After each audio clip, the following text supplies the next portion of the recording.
Malam itu, hujan deras membasahi jalanan Jakarta, dan aku, Rina, berdiri sendirian di trotoar dengan tas ransel basah kuyup di punggung. Ayahku baru saja mengusirku dari rumah setelah menemukan surat cintaku untuk seorang perempuan, matanya penuh amarah saat dia berteriak bahwa aku adalah aib bagi keluarga. Aku berlari keluar tanpa arah, air mata bercampur hujan, dan sekarang, di usia 22 tahun, aku benar-benar sendirian tanpa tempat tinggal. Aku berjalan tanpa tujuan, kaki lelah menapaki genangan air, pikiranku berputar-putar mengenang momen itu.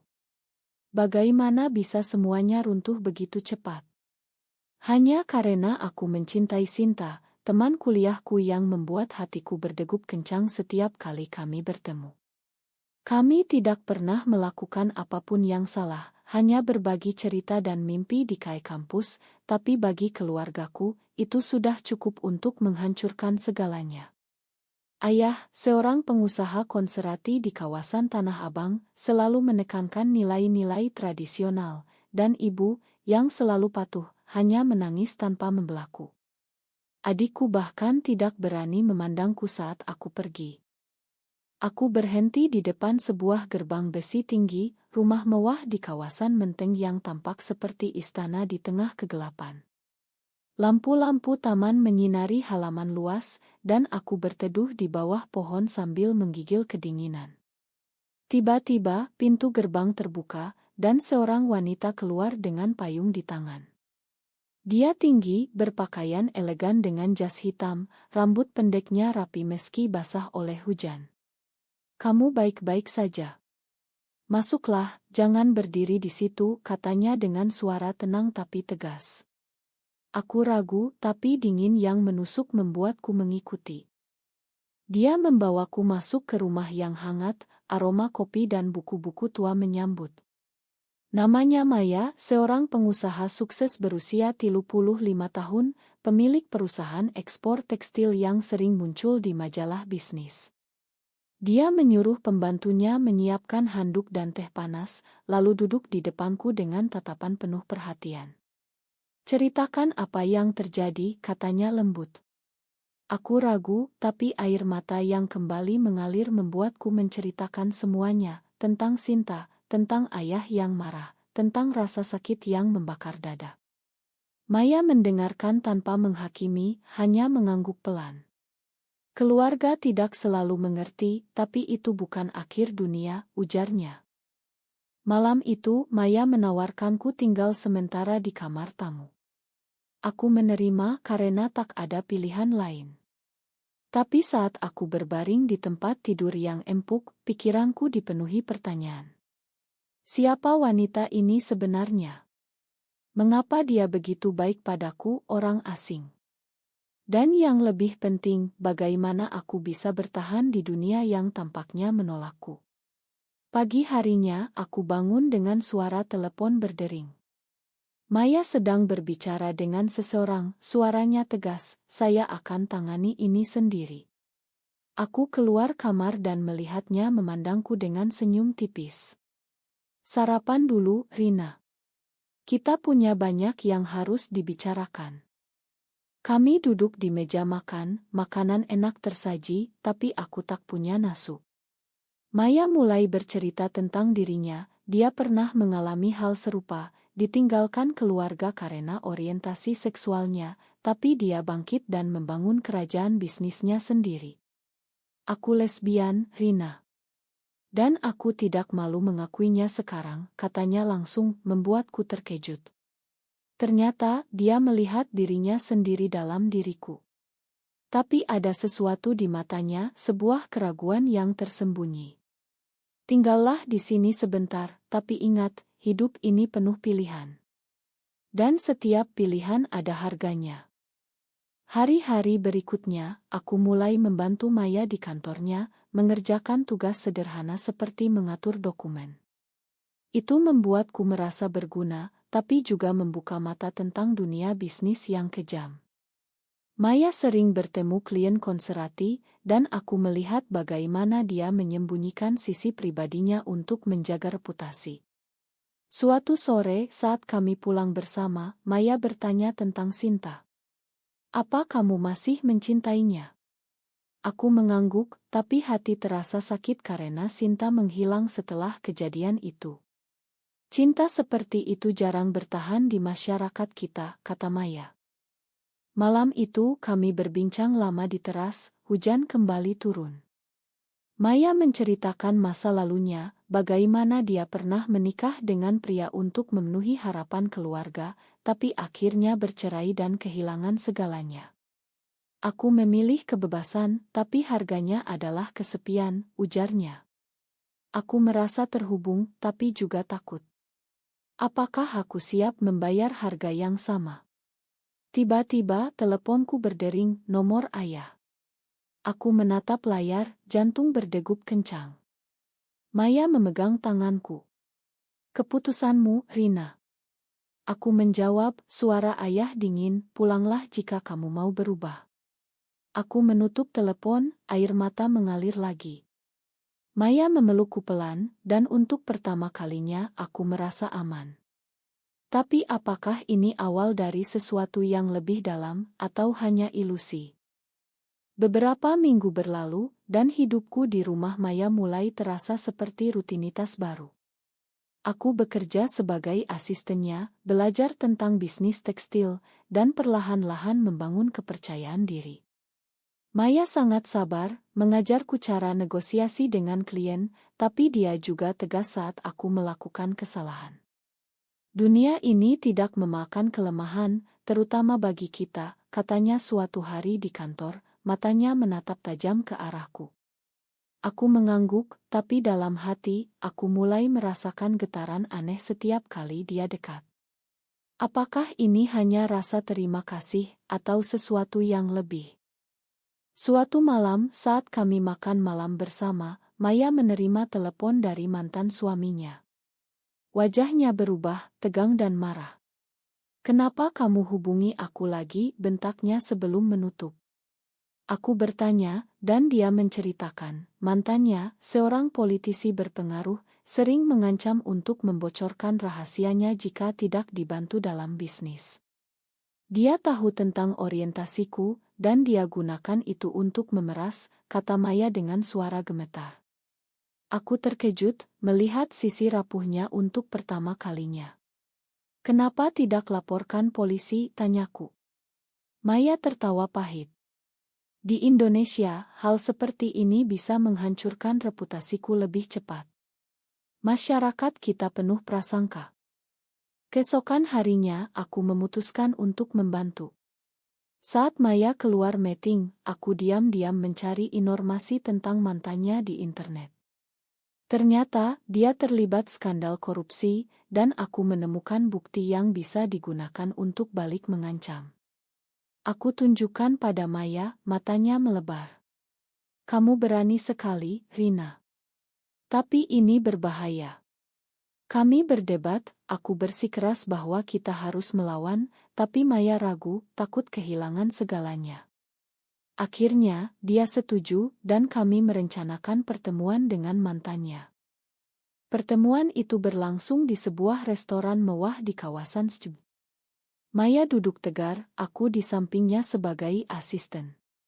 Mantannya, seorang pria berusia 40-an dengan senyum licik, mulai bicara. Aku butuh kontrak baru, atau aku ceritakan semuanya ke media.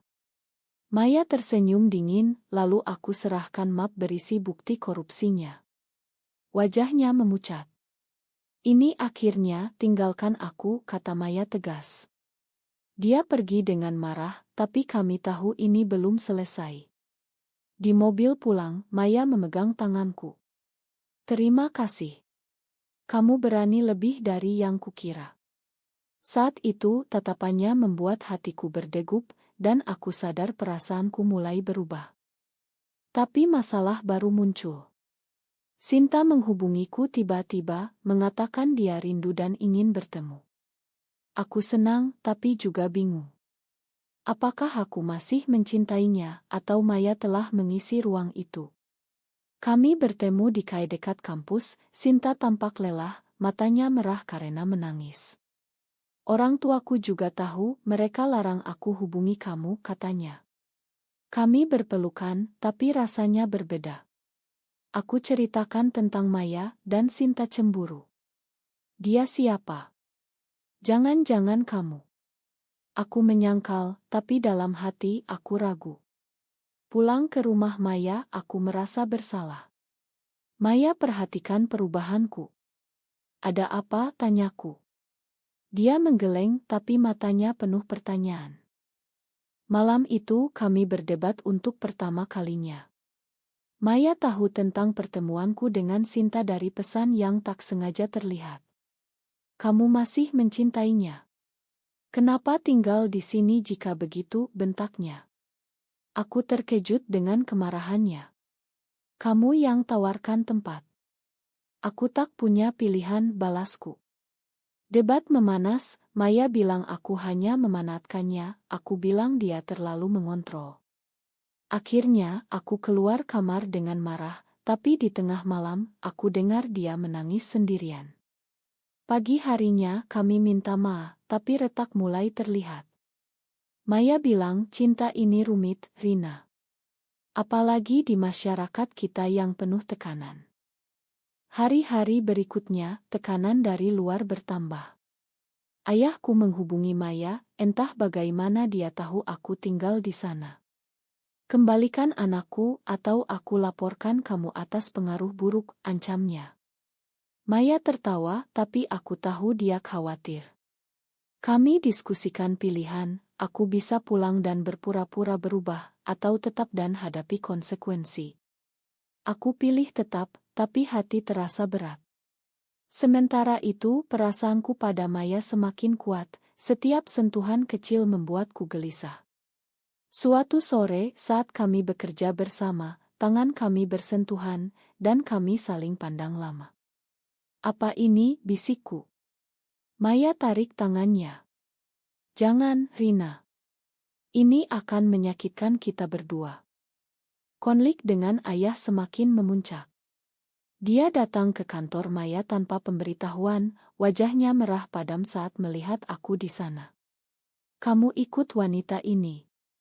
Dia yang rusak kamu, teriaknya di lobi, membuat karyawan memandang. Maya keluar dari ruangannya, tenang tapi tegas. Ini bukan tempat untuk ribut, Pak.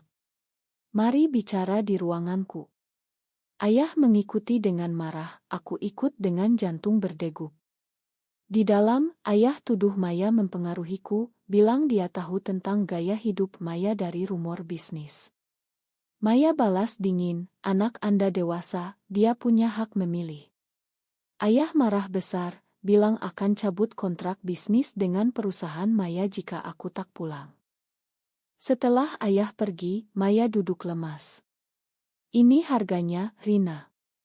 Keluarga dan masyarakat tak pernah berhenti menekan. Aku memeluknya, dan untuk pertama kalinya, dia balas pelukan itu dengan erat. Malam itu kami bicara panjang tentang masa lalu. Maya ceritakan bagaimana dia kehilangan orang tuanya setelah bercerai, bagaimana teman-teman bisnis menjauh saat rumor menyebar. Aku bangun semuanya sendirian, tapi kesepian ini kadang tak tertahankan. Aku sadar, di balik kekuatannya, ada luka yang dalam. Perasaanku semakin jelas, aku jatuh cinta padanya. Tapi Sinta tak mau menyerah. Dia datang ke rumah Maya suatu malam, memohon aku kembali. Kita bisa sembunyi, Rina. Jangan tinggalkan aku demi dia. Maya mendengar semuanya dari kamar, dan saat Sinta pergi, dia konfrontasi aku.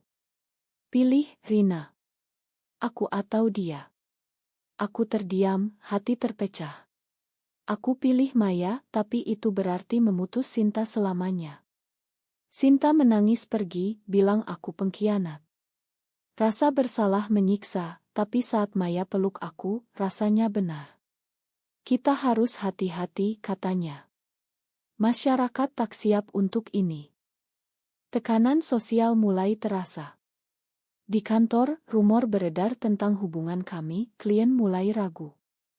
Maya kehilangan satu kontrak besar karena isu moral. Dia marah, tapi tak salahkan aku. Ini pilihan kita, kita tanggung bersama. Aku mulai ikut acara komunitas rahasia di Jakarta, bertemu orang-orang seperti kami. Itu memberi harapan, tapi juga ketakutan. Suatu hari, aku dapat ancaman anonim ya email, hentikan atau kami bocorkan. Maya bilang itu mungkin dari mantannya, dan kami putuskan untuk investigasi. Kami hubungi detektif swasta, biayanya mahal tapi Maya bayar. Hasilnya mengejutkan, ancaman dari adik Maya sendiri, yang iri dengan kesuksesannya dan ingin merebut bisnis. Maya hancur, bilang keluarga adalah musuh terburuk. Kami konfrontasi adiknya di rumah keluarga lama di Bogor. Adiknya, seorang wanita berusia 30-an, mengaku kamu aib bagi kami. Kenapa harus bawa gadis muda ini? Maya marah, tapi aku tenangkan. Ini hidupku, bukan milikmu, kata Maya tegas. Adiknya pergi dengan dendam, tapi setidaknya ancaman berhenti sementara. Hubungan kami semakin dalam, tapi penuh konflik internal. Aku sering bermimpi tentang ayah, merasa bersalah karena menyakitinya. Maya juga ragu, bilang usia kami beda jauh, dan aku mungkin menyesal nanti. Kamu masih muda, Rina. Jangan korbankan masa depanmu. Kami berdebat lagi, aku bilang dia yang takut komitmen. Akhirnya kami sepakat untuk coba, tapi hati-hati. Suatu malam, di bawah bintang, kami berjanji untuk saling lindungi. Tapi apakah janji itu cukup kuat menghadapi badai yang datang? Masalah baru muncul saat media mulai sorot. Sebuah artikel gosip online sebut Maya punya hubungan tak wajar dengan asisten muda. Saham perusahaannya turun, klien mundur. Maya stres, jarang tidur.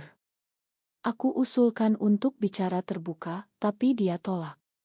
Itu bunuh diri sosial. Aku marah, bilang kita harus bangga. Debat memuncak, dan aku keluar rumah sementara, tinggal di hotel murah. Di sana aku renungkan, apakah cinta ini layak semua pengorbanan. Di hotel, aku sendirian lagi, seperti malam pertama. Pikiranku penuh Maya, tapi juga ayah. Aku hubungi ibu, suaranya lemah, ayah sakit karena ini, Rina. Pulanglah. Hati terasa hancur. Apakah aku egois? Aku putuskan pulang ke rumah keluarga di Tanah Abang. Ayah menyambut dingin, bilang aku harus berubah, ikut terapi atau apapun. Ibu menangis bahagia, tapi aku merasa terjebak. Malam itu aku tak bisa tidur, merindukan Maya. Keesokan harinya, Maya datang ke rumah. Dia bicara dengan ayah sendirian, suara mereka naik turun. Aku dengar dari luar, Maya ceritakan pengalamannya, bilang cinta tak bisa diubah. Ayah marah, bilang itu dosa. Maya balas, dosa lebih besar jika kehilangan anak karena prasangka. Akhirnya, ayah setuju aku pergi, tapi dengan syarat tak hubungi lagi. Aku pilih pergi dengan Maya, tapi ayah bilang aku bukan anaknya lagi. Sakit hati itu tak terlupakan. Di mobil, Maya peluk aku. Ma, ini harganya. Kembali ke rumah, kami hadapi krisis bisnis. Maya putuskan untuk restrukturisasi, pecat karyawan yang gosip. Itu sulit, tapi perlu. Aku bantu dan perlahan perusahaan stabil lagi. Tapi hubungan kami tegang karena stres. Suatu malam kami bertengkar hebat tentang masa depan. Kamu ingin anak. Pernikahan. Itu tak mungkin di sini, kata Maya. Aku menangis, bilang aku hanya ingin bersamanya. Kami berdamai, tapi luka tetap. Sinta muncul lagi, kali ini dengan berita buruk, orang tuanya tahu dan ingin laporkan kami atas penyimpangan. Maya marah, bilang Sinta iri. Kami konfrontasi Sinta di KAE. Dia mengaku, aku masih cinta kamu, Rina. Maya hanya memanatkan. Aku tolak, bilang itu akhir. Sinta pergi dengan air mata, tapi aku tahu dia bisa bahaya. Benar saja, polisi datang ke rumah, tanya tentang pengaruh buruk. Maya gunakan koneksinya untuk selesaikan, tapi reputasi rusak. Kami putuskan pindah ke Bali sementara untuk istirahat. Di sana alam indah tenangkan hati. Kami bicara tentang mimpi, Maya ingin pensiun, aku ingin kuliah lagi. Tapi di Bali, kami bertemu komunitas lokal yang beri dukungan. Itu buka mata bahwa kami tak sendirian. Tapi saat kembali ke Jakarta, masalah lama kembali. Mantan Maya ancam lagi, kali ini dengan bukti oto kami. Maya putuskan bayar, tapi aku tolak. Kita lawan, kataku. Kami kumpul bukti dan laporkan dia atas pemerasan. Polisi tangkapnya, tapi prosesnya melelahkan. Selama sidang, media sorot kami. Maya dipanggil saksi, dan dia akui orientasinya di depan umum. Itu kejutkan semua, termasuk aku. Aku lelah sembunyi, katanya setelahnya. Saham turun lagi, tapi dukungan dari komunitas datang. Aku bangga, tapi takut. Ayah hubungi, bilang dia malu. Aku jawab, ini aku, ayah. Terima atau tidak? Dia tutup telepon. Malam itu, Maya dan aku janji untuk tetap bersama, apapun harganya. Tapi apakah kami siap untuk babak berikutnya? Konflik internal memuncak. Aku mulai ragu apakah ini benar. Masyarakat tolak, keluarga hilang, bisnis goyah. Maya lihat keraguanku, bilang, jika ingin pergi, pergi saja. Aku tolak, tapi hati berat. Suatu hari, aku bertemu teman lama yang bilang aku berubah buruk. Itu sakiti aku, dan aku konfrontasi Maya. Ini semua karena kamu, bentakku tidak adil. Maya diam, lalu bilang, mungkin iya. Tapi kamu pilih ini. Kami pisah kamar malam itu, hati penuh luka. Pagi harinya kami berdamai lagi, tapi rapuh. Maya usulkan terapi bersama, dan kami ikuti. Terapis bilang konflik kami dari trauma masa lalu. Itu bantu, tapi tekanan luar tak berhenti. Komunitas undang Maya bicara di acara, dan dia setuju. Di sana, dia ceritakan kisah kami, tanpa nama aku. Respons campur, dukungan dan hujatan. Media liput, dan ayah lihat dia hubungi, kali ini suara lemah, aku salah, Rina. Pulanglah. Aku terkejut, tapi ragu. Maya dorong aku pergi. Ini kesempatan rekonsiliasi. Aku pulang, ayah minta maaf, bilang dia takut kehilangan aku. Ibu peluk aku erat.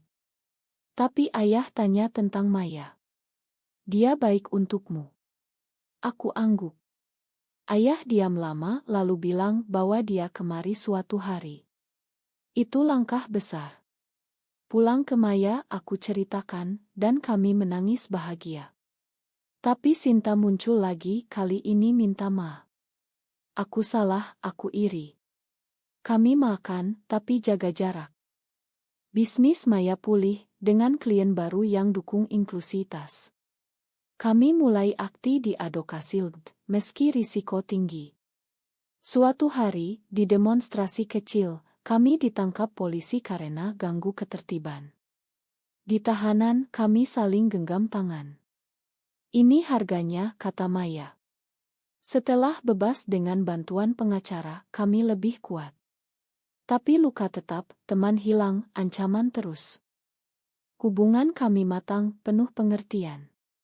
Kami rencanakan liburan ke Eropa, di mana kami bisa bebas. Tapi di Indonesia, kami tetap hati-hati. Malam-malam kami bicara tentang masa depan, adopsi, atau hidup tenang. Aku sadar setiap pilihan ada korban. Maya bilang cinta kita layak diperjuangkan. Aku setuju, tapi tanya diri apakah benar. Akhirnya, setelah semua badai, kami berdiri tegar. Tapi pertanyaan tetap, apakah masyarakat akan berubah, atau kami yang harus terus bayar harga? Di akhir perjalanan ini, aku renungkan semuanya. Apakah mencintai seseorang dengan jenis kelamin sama adalah kesalahan, atau justru keberanian terbesar? Apakah benar bahwa cinta sejati selalu datang dengan pengorbanan yang tak adil?